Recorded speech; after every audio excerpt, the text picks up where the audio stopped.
Subscribe کیجیے ہمارے channel کو اور بیل آئیکن کو دبائیے تاکہ قرآن و حدیث کی بات آپ تک فوری پہنچ سکے۔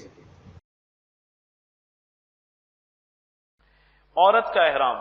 مسئلہ عورت کا احرام مرد کے احرام کی مانند ہے، فرق یہ ہے کہ عورت کو سلے ہوئے کپڑے پہننا جائز ہے، یعنی عورت کس طرح احرام پہنے گی؟ عورت صرف نیت کرے گی اور تلبیہ پڑھے گی، بس اس کا کپڑوں میں کوئی احرام نہیں ہوتا۔ بعض لوگ سمجھتے ہیں شاید عورت سر پر جو بال چھپانے کے لیے ایک اوڑھنی سی پہنتی یہ اس کا احرام ہے، عورت کا کوئی کپڑوں میں احرام نہیں ہے، اس کا احرام صرف اس کی نیت ہے اور تلبیہ ہے۔ وہ ہر قسم کے سلے ہوئے کپڑے پہن سکتی ہے، ہاں چہرے پر کپڑا نہ لگے اس کا خیال کرنا چاہیے، کوئی ہیٹ وغیرہ پہن لینا چاہیے۔ مسئلہ عورت کو احرام میں سر ڈھانپنے کا حکم وجوب سطر کی وجہ سے نہ کہ احرام کی وجہ سے۔ یہ جو میں نے ابھی عرض کیا نا، وہ احرام نہیں ہوتا سر پہ جو پہنتی ہے، وہ تو اس وجہ سے پہناتے ہیں تاکہ سر کے بال نہ کھلیں اور سطر نہ کھلے۔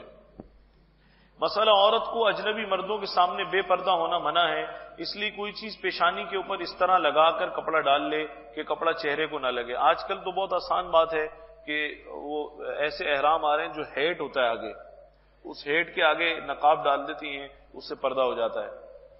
عورت کو احرام میں زیور، موزے، دستانے پہننا جائز ہے مگر نہ پہننا اولا ہے۔